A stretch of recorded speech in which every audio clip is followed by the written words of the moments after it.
que comparten conmigo porque pues yo sé que tienen poco tiempo, ¿verdad?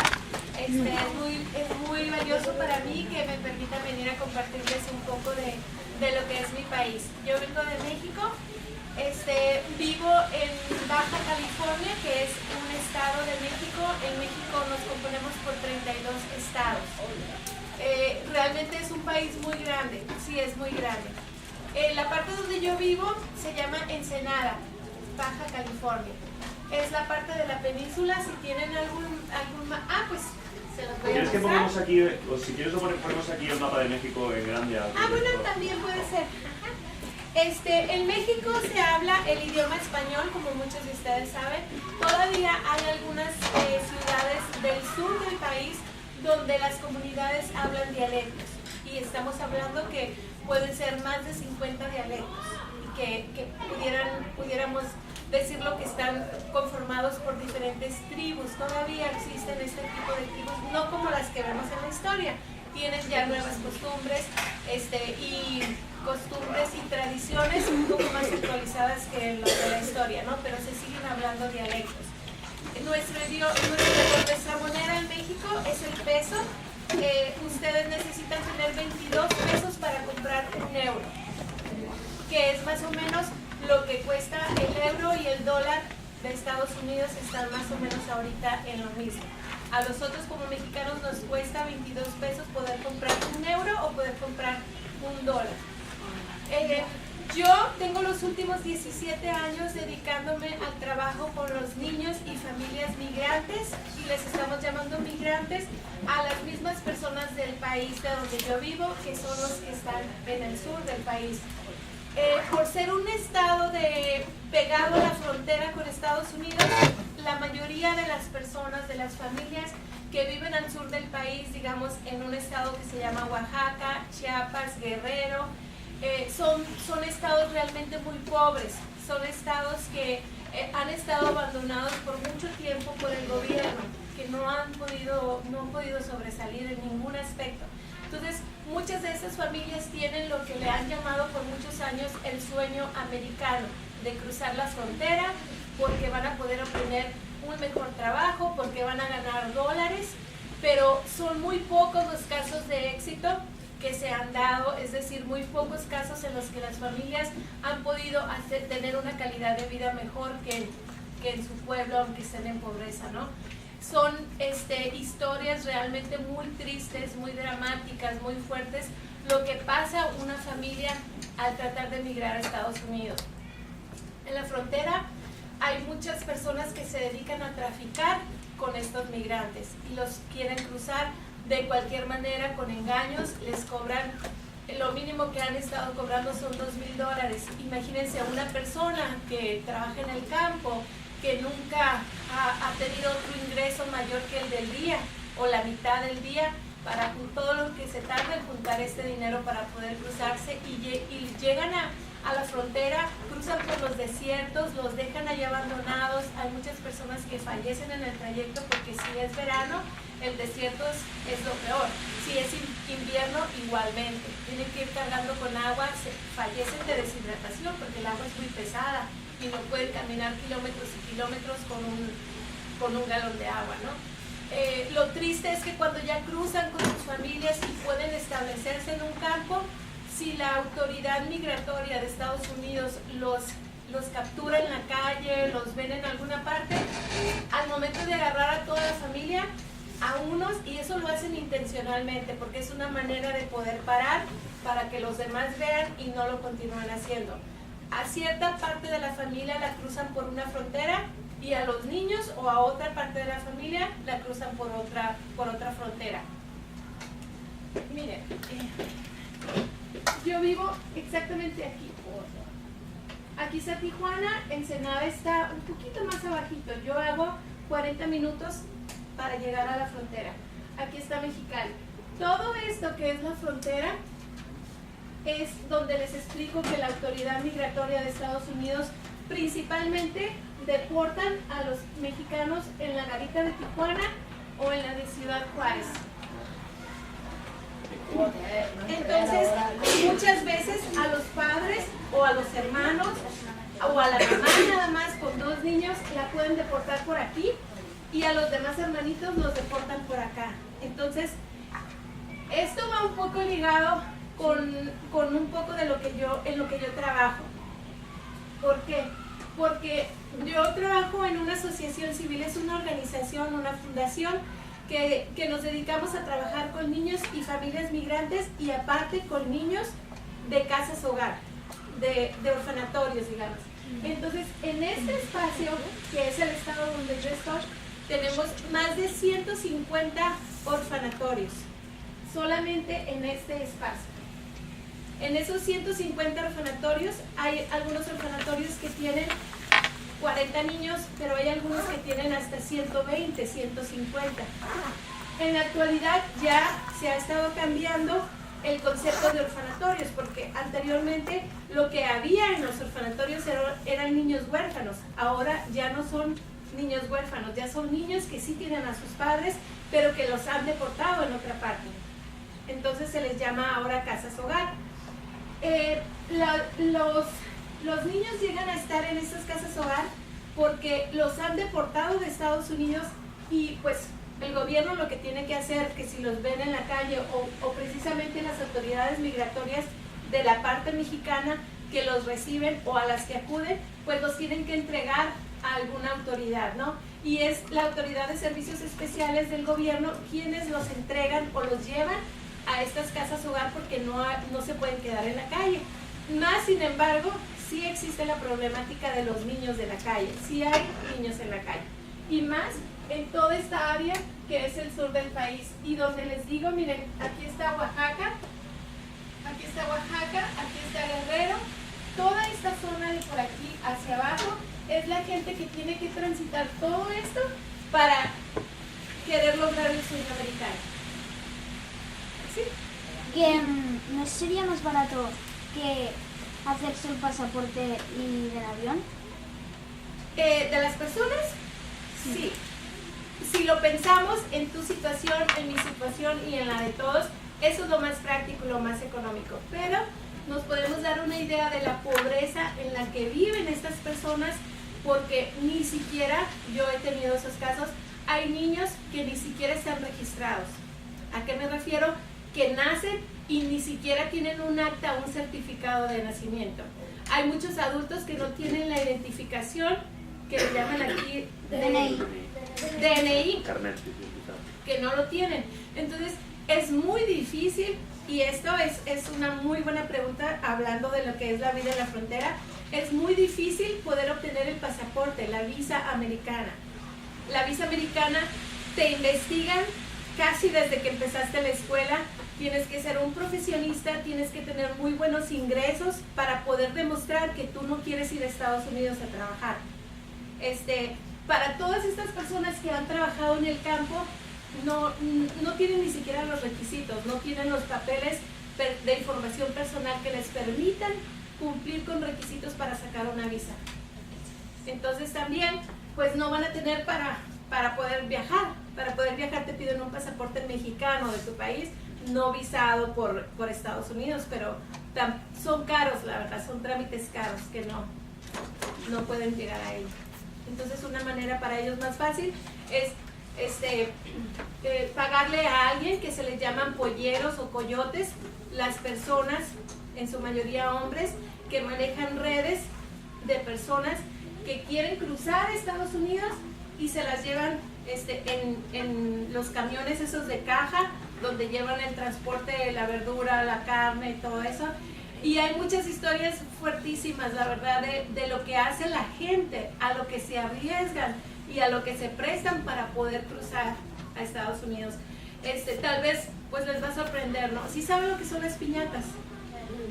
Sí, bueno, yo llegué aquí en principios de diciembre, hacía como 2 semanas que escuché yo en las noticias una agrupación de estas personas, de estos polleros que cruzan a las familias ilegalmente, le prometieron a un señor que estaba en la parte americana trabajando ya según establecido, le prometieron que iban a cruzar a su esposa y a sus hijos.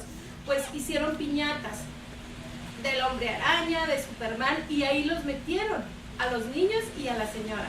Por supuesto que la parte de Estados Unidos los agarró, por supuesto, o sea, son cosas que puedes decir, ¿cómo tienen ese ingenio? ¿Cómo se arriesgan? Porque tú dices, oye, me voy a meter en un disfraz, pero voy a ir horas así adentro de un cartón y sin aire porque cierran, tienen que cerrar la piñata. Los quisieron cruzar una piñata y pues claro, los agarraron, los deportan y esto es lo que sucede. Era la señora con 3 hermanitos y a la señora y a un hermanito los deportaron por Tijuana y tenían que andar voceando. Hay algo que no sé si lo tienen aquí, cuando se extravía algún menor, la alerta ámbar. Se le llama la alerta ámbar porque la pasan por todo lo que es la frontera y todos los estados.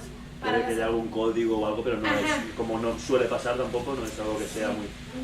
Entonces, tienen que activar la alerta ámbar para poder localizar a los dos hermanitos que deportaron por acá. Porque la autoridad americana no, o sea, uno puede decir, ¿por qué no piensan? Son niños, tienen derechos, ¿cómo ir nomás a aventarlos así como si fueran un par de zapatos, no? No, nomás con que los crucen y pues la gente, la parte mexicana de aquí ya saben lo que tienen que hacer.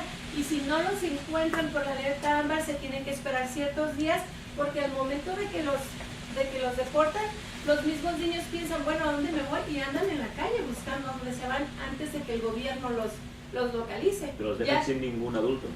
A veces, sin adulto alguno. Sin adulto alguno. Imaginaros, el gobierno de Estados Unidos hace esto. Las autoridades de Estados Unidos. Eso es cosa de Trump. Bueno, Trump apenas va a empezar el 21 de enero. Y todos estamos en espera de eso, ¿no? Sí, a ver qué pasa. Bueno, esto es México. Igual quiero que no vayan a estar pensando que pobrecito México, ¿no? México es precioso. Tenemos muchísima riqueza cultural, turística, tenemos muchísima historia. Hay lugares preciosos, balnearios naturales, playas preciosas. Hay unas playas donde se hacen los torneos de surfing a nivel mundial. Tenemos muchas cosas muy buenas también, muy positivas. Y sí hay también recursos en México. Hay escuelas como esta de ustedes, pero lo que yo comentaba la otra vez aquí es que una escuela como esta es una de las escuelas más caras en México, que los niños no todos tienen la oportunidad de estar en una escuela como esta. Las escuelas públicas son más pequeñas, no tienen tanta infraestructura, no tienen tanto equipo. La verdad, ustedes están siendo muy beneficiados. Y yo lo he visto aquí, el gobierno de ustedes, la niñez es un tema. Los derechos de los niños de la infancia es un tema aquí. En México no. Lo pueden ver ustedes que lo ponen en las noticias, que destinan algo de presupuesto para programas de la niñez, pero no se hace, no se llevan a cabo. En México, tristemente, tenemos también el lugar número 1 en corrupción. ¿Y a qué voy con esto? Que yo como presidente puedo decirles, miren, tengo tantos millones para salud, tengo tantos millones para educación, pero por otra parte, en 3 meses, todo esto ya lo destiné a otras cosas que no tienen nada que ver con el beneficio de la sociedad. Y sé que en muchos países del mundo hay corrupción, ¿no? Y hay también buenos presidentes y malos presidentes, pero unos están para servirse y otros para servir. Y desafortunadamente es ahí donde tenemos que poner también cierta parte de nosotros, ¿no? De ver que con nuestras acciones qué futuro es el que queremos, a dónde queremos llegar. Aquí en España también de corrupción somos de los primeros a nivel europeo, también, que no estamos muy... Bueno, pero creo que aquí sí respetan más los derechos. Sí, los presupuestos y los derechos. Los presupuestos, los derechos, sí.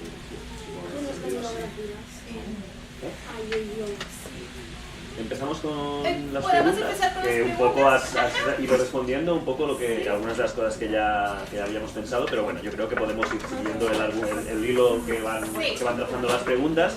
Y recordad, chicos, que vamos apuntando no toda la respuesta que nos da Gaby, sino la idea principal, la respuesta principal, el resumen, ¿no? de la respuesta que nos dé Gaby, ¿vale? ¿Quién empezaba?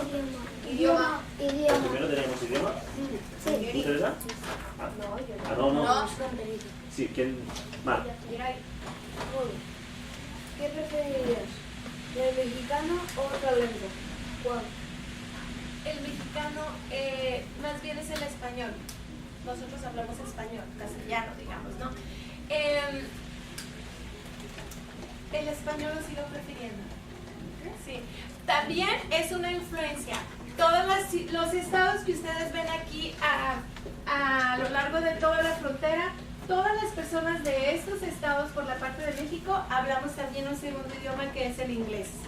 La mayoría de todas estas personas han coincidido en algo educativo con lo que son las ciudades de la frontera. Es decir, hay muchas personas que han establecido sus empresas en México o que han establecido algún vínculo que nos relaciona, y la mayoría de los que estamos aquí hablamos el segundo idioma como inglés.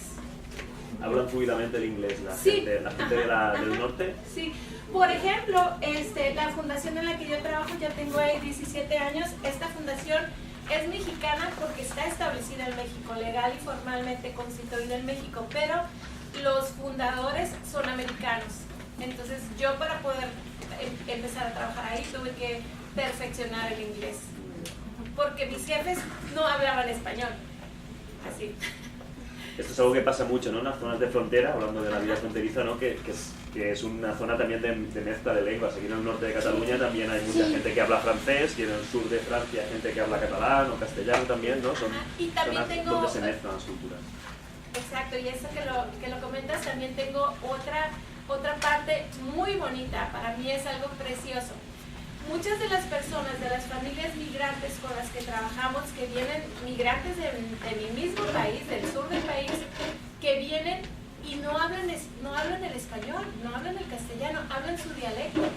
Mucho del trabajo de mejora a la comunidad, de ayuda a sus casas, a sus escuelas, e inclusive en su salud, es realizado por voluntarios americanos que vienen a nuestra fundación. Tenemos muchos voluntarios. Entonces, muchos de estos voluntarios vienen con la intención de servir, de dar su tiempo, de hacer donaciones, de ayudar en lo que se pueda, pero no hablan español o inglés. Entonces, si vamos a ayudar nosotros a una comunidad migrante que no habla ni español ni inglés, imagínense, en estas familias siempre hay alguien, el hermanito mayor o solamente el papá o solamente la mamá, que ha aprendido un poco de español. Entonces estamos 3 personas para poder lograr una conversación, para poder transmitirles a ellos el apoyo que queremos darles. Las personas voluntarias que vienen con nosotros que hablan inglés nos dicen a nosotros las cosas, nosotros las decimos del inglés al español, y del español se le platica al papá o al líder de la comunidad en un dialecto que ellos puedan entender. Y así es como se ha funcionado durante muchos años. Para mí, como les digo, esto es algo muy bonito porque yo me doy cuenta que en el momento de querer hacer el bien, no hay un idioma, no hay barreras. Todo es posible. Y se dan las cosas. Y ver los 3 idiomas así como fluir es precioso. Que esto que has dicho de que los de la frontera sabéis inglés y que los ingleses no saben mucho español, Ajá. que yo creo que lo bueno de hablar un idioma que no sea el más hablado del mundo como el inglés, Ajá. tiene una cosa buena, que es que como de una cierta manera tienes que aprender otro idioma para poder entenderte con más gente, así sabes más idiomas. Por supuesto, sí. Por supuesto. Y claro, entre más idiomas estudiemos, vamos a poder tener comunicación, y más ustedes ahorita que les ha tocado toda esta generación de las redes sociales, de las computadoras. En un minuto nos estamos comunicando a Tokio, nos estamos comunicando a Rusia, y si ustedes en realidad tienen el conocimiento de otros idiomas en sus estudios, van a poder hacer investigaciones, o ya las han de estar haciendo en estos otros países. Eso es algo también muy bueno, muy bueno, muy positivo. Muy bien, venga, Mar. ¿Qué diferencias ves en el español de México y el de aquí? El significado de las palabras. Me han tocado muchas palabras que de repente me quedo así, o cuando yo digo algo, las personas se me quedan viendo. repite porque hay palabras que pueden ser la misma pero tienen otro significado. Sí. Y algunas palabras para nosotros en México son como malas palabras, son groserías, y para aquí no, para aquí son normales. Por ejemplo, yo digo mucho, ay, que voy a ir a platicar o voy a ir a explicar, y aquí me dicen, no, pues vas a ir a platicar. Se les hace curioso, ¿no? ¿Qué es lo que dicen? Voy a ir Es a hablar. hablar, ajá, a platicar, a explicarles, y es ir a hablar. Como el otro día estaba platicando de unos de nuestros voluntarios, es un matrimonio que llegaron de Venezuela y vienen con sus niños, y yo estaba platicando que ellos llegaron hace 2 años, antes de que se pusiera la situación tan difícil como está en Venezuela. No sé si han escuchado, ¿no? La cosa es que están también con muchos problemas con su gobierno, al grado de que no hay medicinas, difícilmente pueden conseguir carne, pollo, la alimentación básica, ¿no? Y la hermana de esta voluntaria que está con nosotros tuvo bebés, y son dos cuatitos. Y me dicen, ¿2 qué? Pues es que son 2 niños, pero aquí les dicen que gemelos. Sí, ¿y cómo lo dijiste tú? Cuatitos, son cuates. ¿Cuates? Así se les dice, Ah. pues. Entonces es algo chistoso, ¿no? Son cuatitos. Y yo estaba muy contenta, fue niño y niña. Y así como se fue dando la conversación, y ya me entendían. Y luego en el mismo tema dije, no, y es que la muchacha se alivió y no podían conseguir leche porque tenían que intercambiarla por champú o por otras cosas. Algo así se estaba dando, ¿no? Dice, ¿cómo que se alivió? ¿Estaba enfermo? ¿De qué? Bueno, es que allá cuando hay una mujer embarazada y tiene ya su bebé, es que ya se alivió. Y que aquí es que dicen... dar a luz es aliviarse. Ajá, dar a luz es aliviarse, ya se alivió, pero en realidad tal vez está mal empleado, porque el embarazo no es una enfermedad, ¿verdad? Pero así se dice, ya se alivió. Y alguien de aquí me dijo, es que aquí dicen ya parió. Y si ustedes dicen eso allá, es como muy fuerte, porque para nosotros los que paren son los animales. Que esta perra ya parió, y es como, o esta vaca ya parió, y es algo muy fuerte si tú lo dices para referirte a una persona. Ajá. Entonces, ese tipo de cosas se da en la cultura y por las costumbres también, y del idioma. Claro. Muy bien, siguiente pregunta. Otra Venga, pregunta. va. ¿Cómo es vivir cerca de una frontera? Ahora ya entramos a vida fronteriza, ¿no? Ahora ya es la frontera. Ajá. ¿Cómo es vivir cerca de una frontera? Mira, viendo todas las cuestiones positivas, es como el compartir un poco más. Porque, por ejemplo, yo que estoy en la frontera, que estoy en la parte mexicana, yo sé que, por ejemplo, los días festivos, por decir, la Navidad mexicana tiene sus tradiciones muy muy arraigadas, y somos mucho de familia. Somos mucho de familia, de tradiciones, de salir a visitar a las casas, de hacer las posadas, que se les dice posadas a días previos antes de la Navidad. Andamos visitando gente en grupos, y la gente nos recibe con comida, yo recibo con comida y con la fiesta, pero de una manera de acuerdo como está en la historia de lo que fue la Navidad. Sí, es como también un poco más en la parte religiosa, de tener el nacimiento, la explicación del Belén. El niño Jesús no está en el pesebre hasta el día 25 en la mañana. Es como todas estas tradiciones, ¿no? Para mí, que estoy en la frontera, me encantan estas tradiciones familiares que son más arraigadas en el sur de nuestro país. Pero a la vez, el vivir la Navidad del 25 de diciembre tipo americana, pues también es otra forma de compartir. Y tienes las opciones, ¿no? Porque la Navidad tipo americana, pues no es ni siquiera Papá Noel, es el Santa Claus. Entonces así le llaman, ¿no? Y Santa Claus llegó con los regalos, y el 25 todos los niños abren sus regalitos, y es como también una parte más materialista. Es la verdad, es regalos y el consumismo. Como aquí. Bueno, A ya los lo niños viví. esto nos gusta. ¿Perdón? A los niños esto nos gusta. Sí, yo lo sé. El Día de Reyes, por ejemplo, en la parte de la frontera no es tan fuerte como en el sur, como lo tienen ustedes aquí. El Día de Reyes es más que nada la reunión familiar con la rosca, y también yo lo aprendí. Ustedes aquí en la rosca tienen una hada y algo más, ¿no? Un rey. Una figurita. Y el que le tocó eso la tiene que pagar, ¿no? Se toca la bajada. Bueno, esta que lo tengan como toda la parte de la explicación, ¿no?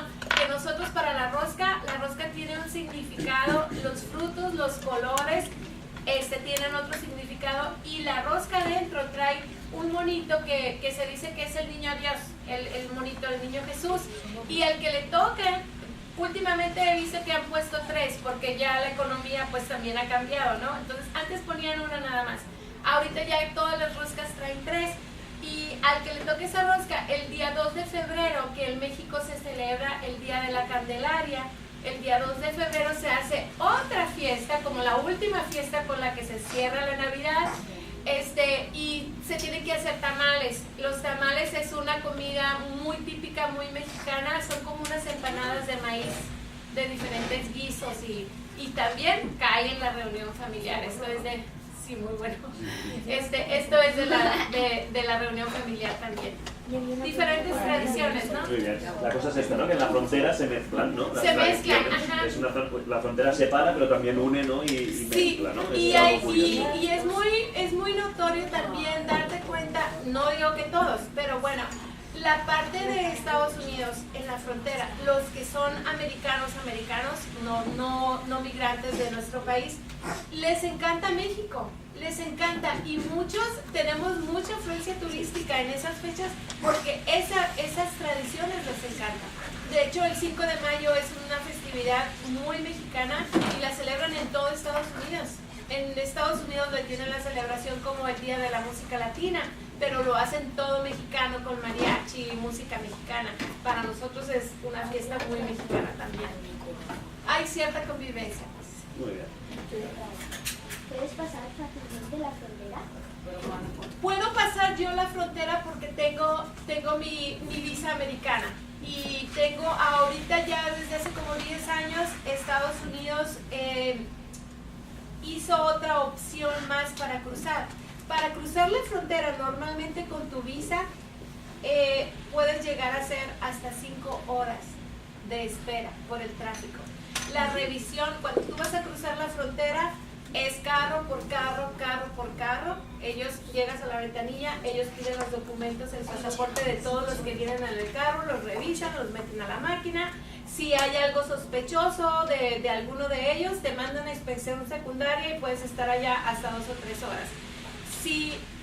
Si hay algo que ellos tengan la duda de que, a ver, vamos a revisar tu carro, te mandan a inspección también. Y muchas veces, pues realmente es nada más prevención o reglas de seguridad. O muchas veces ni te los revisan. Ah, ok, pásale, y te vas. Hace como 10 años abrieron otra opción de otra visa que se llama la tarjeta Sentry. Esta tarjeta te cuesta, es buena por 10 años, es como otra visa. Pero esta tarjeta tiene una línea especial donde no haces fila. Todos los carros están pasando por ahí nada más, como si fuera una caseta de las que tienen ustedes aquí en las carreteras federales. Solamente pasas la tarjeta Sentry por un escáner cuando pasas en el carro y ya. ¿Cómo? ¿Pasas? Ajá. Es como el teletac de la autopista. Ajá. Hay una tarjeta de autopista también por aquí que para no pagar cuando sales, pagas para no parar y tienes que pagar, te lo lee y ya pasa. Sí, para tener esta tarjeta Sentry también no todos la pueden tener. Debes de planearte más o menos que 6 meses. En 6 meses a lo mejor puedes cruzar solamente 2 veces porque mientras estás en el trámite de esa tarjeta, Estados Unidos está investigando todos tus récords, todos tus papeles, todos tus trabajos, todos tus estudios.